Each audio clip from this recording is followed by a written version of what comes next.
Hi, it's Tess, and today's tip is tip 558, and it is becoming remarkably effective. And just as a reminder, this is coming off some articles that I have found from Inc. magazine, and it started with one major article that was 9 ways to become incredibly successful. And again, it was from Inc. And each of the 9 tips that they suggested had another article attached to it. So I've been going through those. So I've already covered remarkable willpower. I've already covered remarkable first impressions, body language, and genuine giving. And today it's remarkably effective. What I have noticed throughout these articles is some themes or some suggestions or characteristics do repeat. So I guess if we can master a few of them, maybe we'll get 80% of the skills and move forward faster. You know, that 80-20 rule. So this one, tip 558, one of the first things that came up is that this idea that there's a difference between being effective and being efficient. And the difference between effective and efficient is if you're efficient, you're well organized, you're competent, you check things off your to-do lists, you complete projects, and you just get stuff done. And they said being efficient, and when you're efficient, you don't actually always have effectiveness as part of your package, because being effective means you know what things to do first, which kind of made me think about that 80-20 rule. So even if as an efficient person, you're organized, you're competent, and you're getting things off your to-do list, if they're the wrong things off your to-do list, you're not being effective. And a lot of this was talking about that. And I guess really it could be equating to, since I'm an accountant by trade, if I had taxes due today and I was working on preparing files that we'll need in the first quarter of 2023, that wouldn't be being very effective. It would be maybe trying to be efficient, but it would also probably be looking for a new job, because it wouldn't be getting things done that needed to be done. So I thought that was an interesting take on it. And it kind of talks about, there's a lot of different theories on when you're putting together your to-do list. Look through your to-do list and identify like the five things that can make the biggest impact. Then when you take those 5 things, you narrow it down till you get 1, 2, maybe 3 really top things that will knock out a really productive day, an efficient day. So I thought that was important. And they said, getting the right things off your to-do lists are important. When you execute and produce, that will be what makes the biggest difference. Now what they talked about is 9 traits. What are the 9 traits of these people? And hello, whoever's on with me. I just don't see names yet, but thank you for being here. Of the becoming remarkably effective, they had 9 traits. And the very first trait they talked about was that a person who is effective always starts with goals. They always have a goal in mind. They wonder, like, with the goal, they also talk about, why am I doing this? Does it support my short-term and long-term goals? And you know, your short-term has to support the long-term too. And will you find it easy to stay focused? Is this a goal that you care about? Because if you don't care about it, you'll get sidetracked and not stay on board with it, which is not being efficient, which started the whole article. And hello, thank you for being here. The next trait that they talk about is create systems and a plan to support your goals. And they would say, like, map out what success looks like, because success is different for each individual.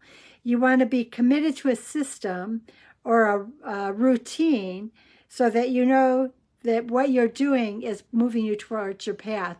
And I'll say, even for myself, even my wake-up routine, I love having a wake-up routine because the day starts. I just get up and I get things moving, and it just feels better.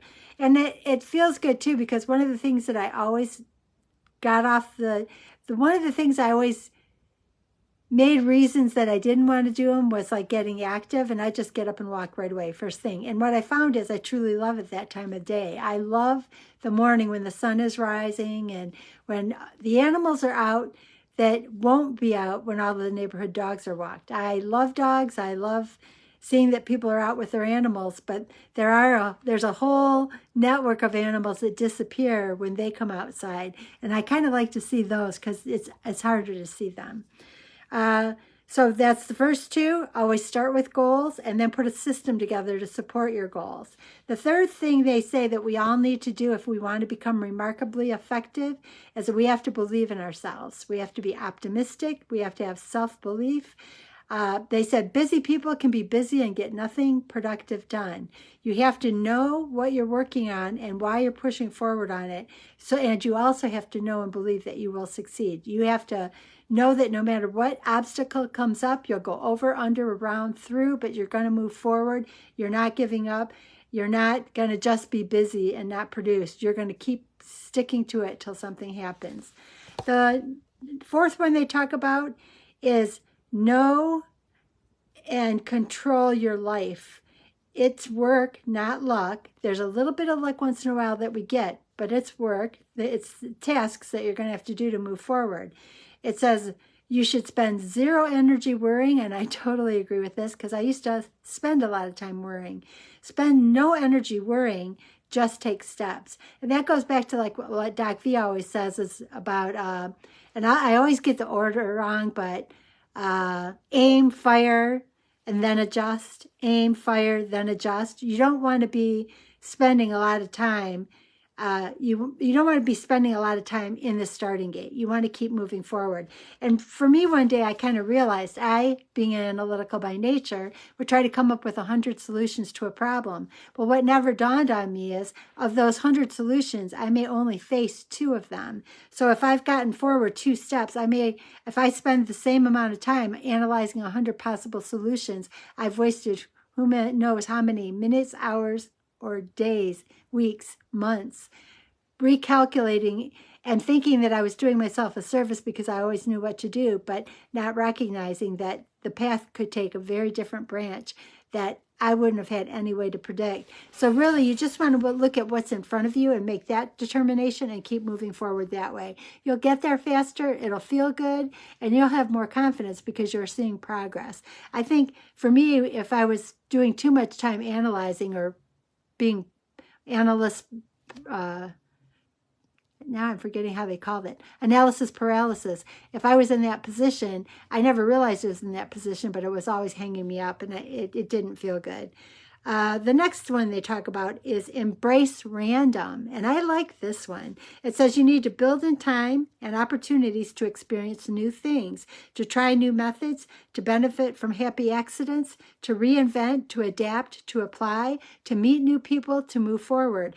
And I think that's a really good one because I'm finding that in all areas of life, I think that the biggest disservice we can do ourselves, and it doesn't matter what age you are, is getting attached to a way that things were done 20 years ago, because today the world is different.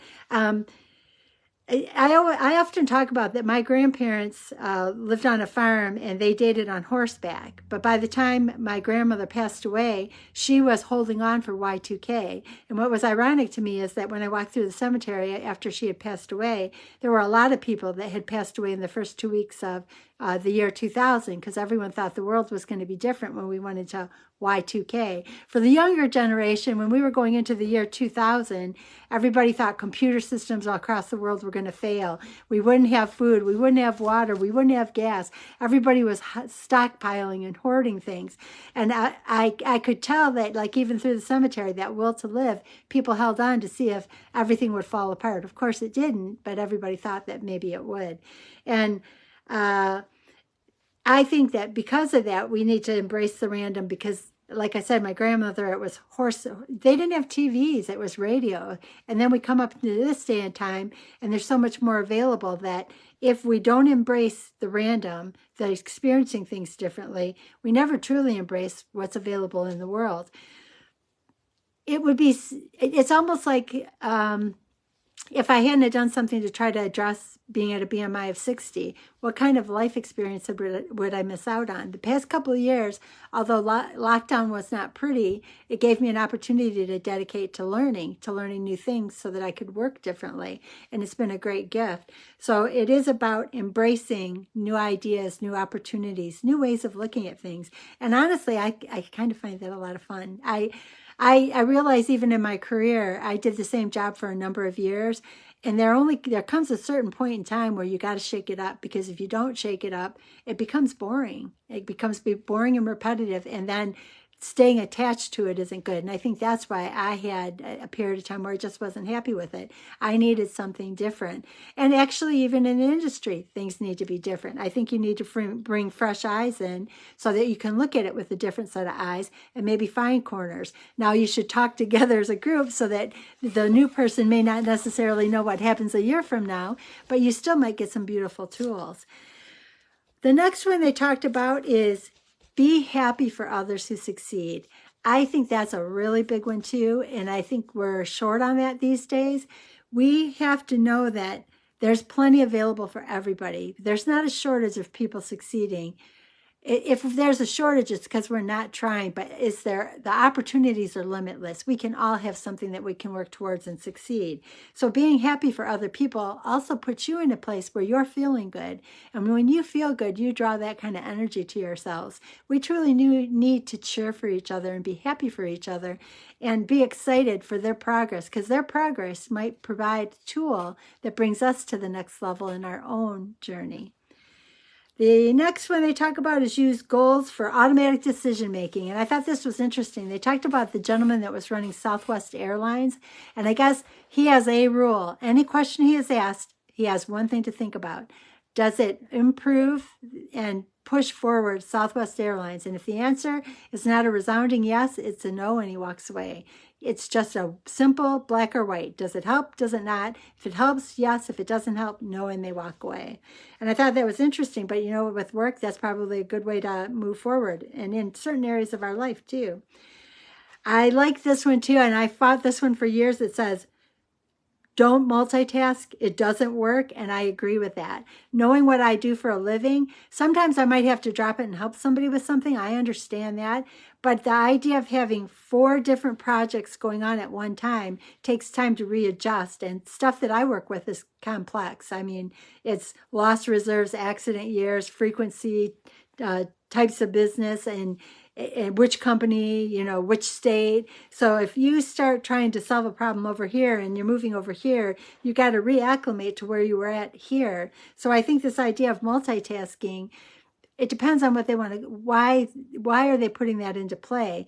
At some point in time, you're going to have injuries, depending on a certain type of work, or you're going to have things get missed because the focus isn't where it needs to be. So I agree that multitasking is not all it was cracked up to be at one time. I think sometimes you get done faster if you take a chunk of time, do this one, move it aside, grab the next thing, chunk it, and move it aside. They say another task, and this is one I've even noticed in like some of the groups, because I'm in an accountability group with Kelly Cardenas, and every time we get together, we have an ask, you know, is there something people can help you with? And what I'm noticing, and myself included, no one wants to ask, or it's hard to come up with something to ask for. And I think they've made a good point here. Freely ask for help. It shows respect. It shows trust in another person. And it shows you believe in their skills and their insights. And I think that's when we can all work on. We went through a period of time when I was younger that if you asked for help, you were exposing yourself to a weakness. But if you're thinking of it as a weakness, you're never going to overcome it. And then you actually put too much emphasis on it. You can find some short things, overcome it, and move forward. I don't know why there was that period in time where it was like that, but I think that that's something that's better left behind. So basically, these are the tips that they talk about. I know I'll just kind of briefly summarize what has been going on the past few days. It started with the 9 ways to become incredibly successful from Inc. magazine. The first one being remarkable willpower. The second one being remarkable first impressions. Third one being the use of body language. The fourth one being genuinely giving, and that can be financially or of your time. The fifth one, remarkably effective, which is today. And then in the coming days, it is becoming remarkably likable, becoming a remarkable boss, embracing the right mindset, and then being happy as a choice. So I thought these were interesting. And the other part that I'm noticing is that there are traits that go from section to section, so they keep coming up, which means it's probably a good one to get into play because it will help us in several different areas of this idea of being incredibly effective. So just to go over these real quick, it talks about being effective versus being efficient. Efficient means you may be organized, you may be competent, you may get things off your to-do list, but they may not be the right things. If you're effective, you know what the right things are. You are organized, you're competent, you get things off your to-do list, you complete your projects, and you get stuff done, and you get the right stuff done. But if you're just efficient, you may not be hitting the right stuff. The 9 traits they talked about are always start with goals, know your why, does it support your short-term and long-term goals, and then make sure it's something that you can stay focused on so that you can achieve it and move forward with it. The second one they talked about is create systems so that you are supporting your goals, and just a map of what success looks like and how you're going to move forward. The third one is, remember, you have to believe in yourself. If you don't believe in yourself, it's really hard to keep moving forward. And I think that's probably part of what so many people struggle with weight loss. You have to sometime get to a point where you believe that you're worth the effort, that you believe and that you trust that your life will be so much better when you get to the other side. I remember hopelessness. I remember being at a 60 just praying to get off the bench. I would hope that if I could have realized that it could be so much better like it is currently right now, that I would have acted sooner. But there comes a point in time where you almost, at least in my case, I almost felt like I didn't have a chance for a different life, but there was a chance. And for all of us, we need to find that ability to believe in ourselves. I've talked before about listening to I am affirmations, and I started falling to sleep to one time, and it said, I have enemies, and I got all upset, and I listened to it, and I stopped, and I pulled back, and Doc B always said, lean back. And I leaned back and I rewound it. And it never said I have enemies. It said I have inner peace. And that's when I realized that my self-talk needed work. I needed to do something to change what I thought about myself so that I could move forward strongly towards what my goals were. Control your life. Know that you can make your life move forward. A little bit of luck might pop in time and time, but it's not a full windfall of luck that will take you forward. You're going to have to put some energy in so that you can move forward, but spend zero energy worrying and just spend all your energy moving forward. It says embrace random. I think that's a great tool. I think that gets us outside of the box that everybody's in. If the solution was inside of the box that we're all in, we would know the answer already. So stepping into that random, looking at life a little differently, shaking it up, can provide an opportunity that none of us ever knew. I've talked before about, I've had a couple cases in my life where I was in a ceramics class years ago, and I was doing something painting, and the person who owned the shop said, you can't do that. And I, in those days, would be embarrassed. So I went home, did it, and I had one little thing I needed that was in her shop. And so I brought it back like 6 months later. Nobody had seen it because I was embarrassed because she made a fuss about how you couldn't do it. I brought it in, I did that one thing, and she stood before me and said, wow, that's amazing. I want to do that. And I thought, now what would have happened if I had listened to her tell me it couldn't be done? So I think that's where we all have to embrace the random, look for a different way to do it, and maybe it will create something that people haven't seen before. Remember to be happy for other people and their success. They might have something that's going to help you to propel yourself forward. It feels good to be happy for and cheer for other people. It doesn't limit what's out there for all of us. We are all unlimited in opportunity, and it is a better place to feel to be cheering for that other person. This one they talked about is automatic decision making. You're working towards a goal. If a question comes up, does it support your goal? Yes, great, move forward. No, it's a no, move on. The next thing they talked about is multitasking. Multitasking is not the great win that everybody once thought it was. I do agree with that. The kind of work I do is pretty complex and detailed. If I was to try to shift between 4 or 5 of them, I could lose track of what I had identified by line of business and by accident year and by frequency and by state. So sometimes it does pay to stay with something and focus on it so that you can get better answers, quicker answers, and get somebody that needs the information faster. Then the next one is be open and free to ask for help. Know that that shows respect, that is trusting another person's skills and insights. It makes them feel good, and then it makes you feel good because you can get to the finish line a little bit faster. So surround yourself with people you trust, who motivate and inspire you, and who are in turn inspired by you. So together, like they always say, if we are hand-upping to each other, we can get there faster than if we went it alone. We don't have to recreate. If something we want to do, there's probably somebody who's done it before us. If we let them give us the hand up, we can get there faster. And then maybe we'll figure out one little thing that'll make it easier for the next person in line. So I hope you guys find this useful. Tomorrow I'll be on to the next tip, which was, if this is incredibly effective, the next one is becoming remarkably likable. So again, this is Inc. magazine, and it's about having an incredible life. So I think that applies to all areas of our life: weight loss, health, relationships, work, anything we do. It's kind of all the same pattern. We can put that blueprint into all areas of our life and move forward. And find something to feel good about today. Clock a win. I get up every morning. I do have a routine in the morning. That's clocking win. It makes me feel good. I try to say positive statements, and it does feel good. So find those wins in each day and move forward. And think about, what do you want to accomplish in the next year? And maybe you can start to put together a little bit of a plan and start to get excited for what the future holds. Thank you for being here. Have a beautiful night. And I'll be here and in Doc V's group tomorrow night. Thanks, and have a great night.